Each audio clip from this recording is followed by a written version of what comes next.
Bom dia. I am Alan, and I'm here with my wife Leslie, our son Wolf, and our dog Greer.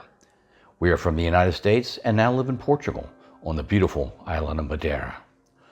We would like to thank all of our subscribers for being here. And for anyone new, we hope to earn your subscription today. In today's video, we meet with Sandra Fernandes for the second part of our discussion on visas. In case you haven't watched part one, she is the co-head of immigration at VCA Law Firm and managing partner at SJF Immigration and Investments. VCA is a full-service company comprised of 25 lawyers to help with immigration covering taxes, visas, NIFs, bank accounts, investments, etc. Sandra's team will handle all the steps you need to get your visas here in Portugal. They start by working with you to determine the best route for you and your family. Her contact information is listed in the description of our videos. Okay. Then the next thing is you were a real estate lawyer for many years. Yes. In our minds, there's, when you attach that to a golden visa program, there's an advantage to that. Can you explain why that can be an advantage for someone that wants to go down that road? And then how long the process normally takes from if you're going to do on the due diligence? Yes. The fact that I was, it was very important on my background on property, especially a bit later, of course, in everything related to property investment, but when the renovation program was in place back at the end of 2015, meaning being able to invest in older property and on the renovation, which in terms of the investment is lower than a regular property investment, that helped a lot because all my background on real estate, I could even explain to, I started actually by explaining to developers and to real estate agents what that would mean and how to present their products in a way that would be eligible for the golden visa. On the client side, that's what we've been representing. It's always very good because we can do the due diligence on a very accurate way. We can go through the property, check all the documentation, if everything is in order or not, what I'd explain to the clients, everything, and go back and forward and eventually get an agreement that will be, suitable and agreeable for everyone that is in. But we are, of course, with the expertise on real estate, we know the correct, questions to do to the developer or to the seller and what we need to protect on our client side. So I do recommend that absolutely.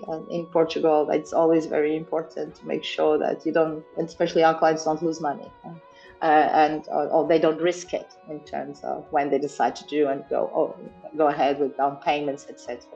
And I remember at the beginning, not sure if I haven't heard that much lately, but there was a lot of real estate agents saying, "Oh, you can just transfer the money directly to us or to the seller from your home country." And we had, "Oh, please don't do that because it's absolutely mandatory. We need to prove that all the money that you use to do your investment has to first go through the compliance of a Portuguese bank, and that is mandatory for the program." So. But nowadays, it's this little detail is less. I can hear it less, so people already know a bit more. But this is just an example of small things, and I'm not going into technical issues that, of course, we find sometimes, but I do recommend doing the due diligence and go through all the agreements. It can take, in average, because sometimes we have to negotiate with the developer or the seller, depending on what you're buying. If it's a straightforward property that we do the due diligence and we can see that everything is in place, it can be, depending if there is a mortgage there on the seller side, still registered at the land registry or not, but we can do it in 15 days. But if it's something else that we need to, depending how the property is, we might have to act more until we get the product ready to be sold or not. So it can take a bit more, 1 month, depend of the paperwork. It really depends on the paperwork when we check all the paperwork. I didn't understand it. I don't know why. Other than what we've already spoken to, what questions do you find most common when you start working with people? Depending on the program that they are choosing, of course. The D7 program, it's really about the most common questions and worries are about the income. Of course, some are still, of course, also choosing the property because the interpretation has been changing, and of course the residential part also was we could work on with a shorter period of a lease agreement. Nowadays, as I said, it has to be a long term. But I believe the most important questions are about their revenue, the income, if it's the correct one, will it be eligible or not, and the way they are receiving it. Will the remote workers is now a very popular. The very popular question is if that person has only income through a remote work and they don't have much. They have the minimum amount of savings, but they don't have any other source of income. That's also very typical to know whether they would be eligible or not for the D7 program. Also about the children or adult children, will they be eligible or not? What are the conditions to become eligible? There is a lot of different worries or clarifications, and it's always very tailor-made. I can tell you that I always have consultancies like 40 minutes at least, and we talk all the way through, because there's always some very, very case of that specific family and a lot of questions that they have to clarify.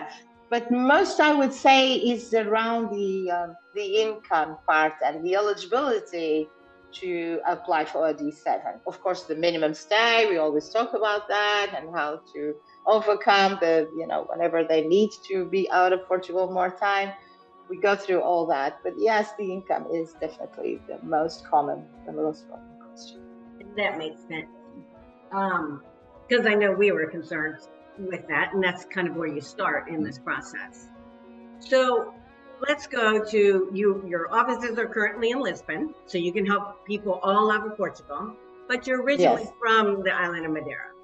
Yes. So we would like to ask you to share some things that you love most about the island with the viewers. Oh my God.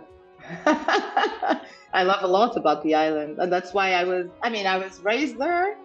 I was born in Lisbon, but then I was raised in Madeira, and my family was from Madeira. Although I'm 25%, I always say Belgian, so not fully. And because I was raised by my grandmother, Belgian grandmother, I'm a little bit different probably from other Madeiran Portuguese. But I loved living there. The climate, the weather, going to the sea. I love the sea, having the friends, the gatherings, the social gatherings.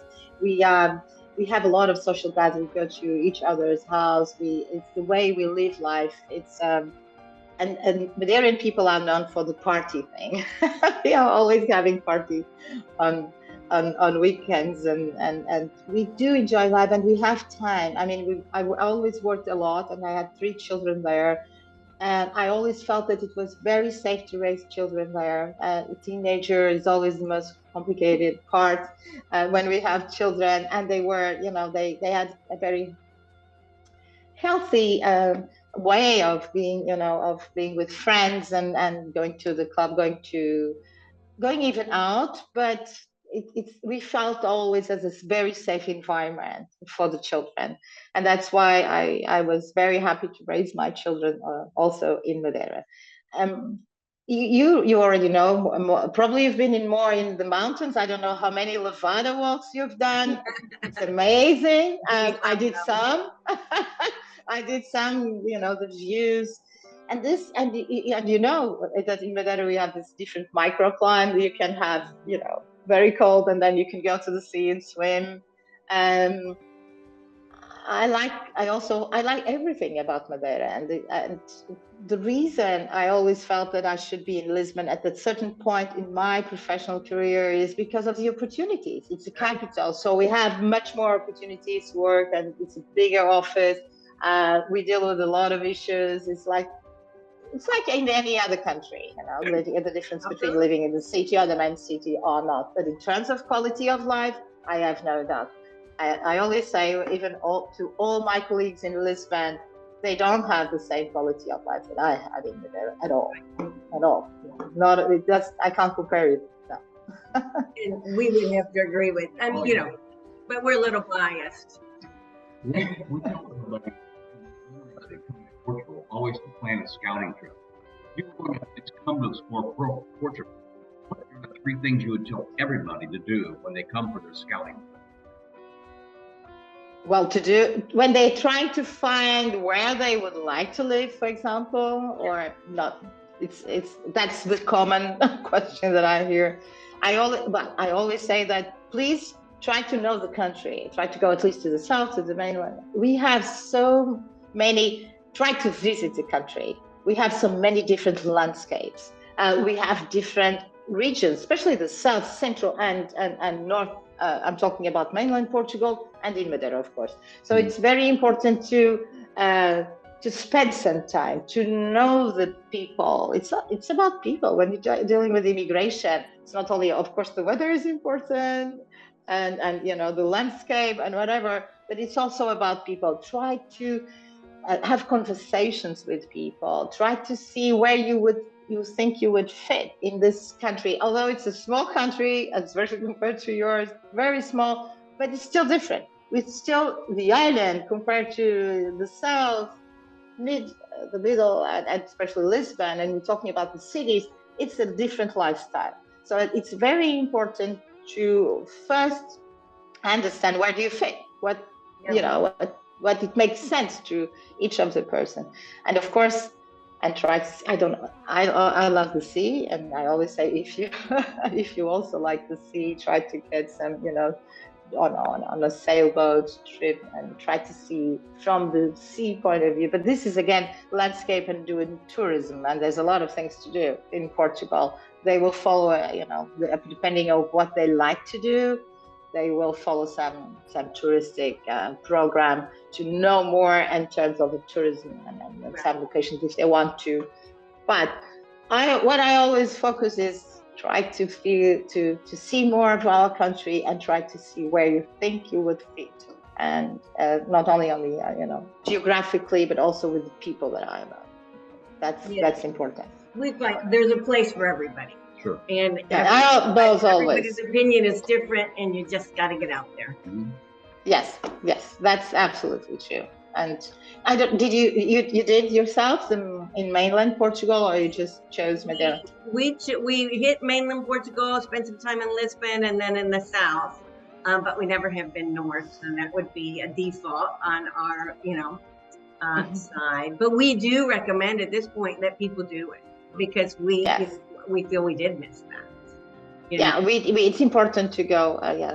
It's different. North is again different. The weather is not as nice, but it's very beautiful. It's very beautiful with landscapes and everything, and culturally very rich.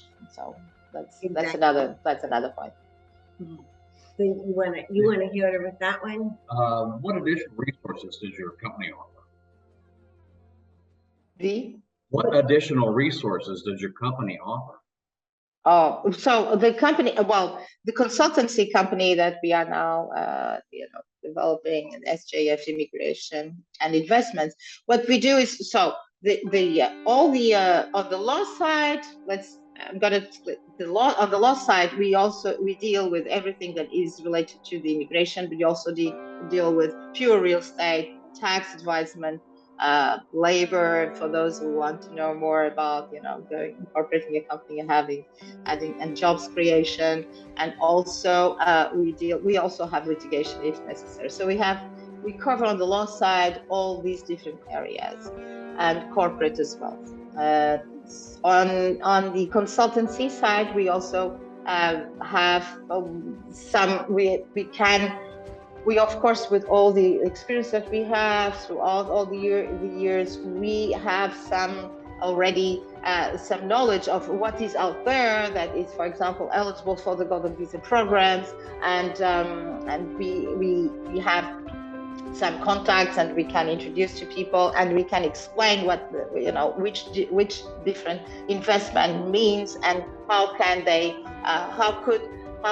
compare, for example, the different let's talk about the funds, for example. That is something that some of the Americans and many Americans choose as an investment, but they can look at the different funds that are out there that are eligible. First of all, they need to know which are the ones that are eligible. Secondly, they need to understand a little bit better of what the different funds are offering, in which areas are they investing in. So it's a way to help. It's a way to assist and help the clients decide what funds they would, for example, want to meet and know more. But at the beginning, I think it's important for them to have the full picture and get a little bit the sense of what they are offering, and then choose the ones that they would like to have a meeting with, for example. And on the development side, especially for the lowest investment, which is the 350,000 investment, and which decreased to 280,000 if the development is located in a low density in Portugal. This applies only in mainland Portugal. It's very difficult to know if there is not a help or someone assisting you to know what is there again on the market, which are the developers that are eligible, and the products are exactly were designed for this program, and there is always some rentability involved, some involved buyback as well at the end. So this is the knowledge that we can assist the client with to help them decide where to invest, especially on the golden visa side. On the D7, the other immigration programs, what we did was to have some concierge services, because we felt the need. Our clients, they're always asking for support in so many different small things and details that they need when they are moving, and that those are the concierge services that we did. It's outsourcing, but we took some time to decide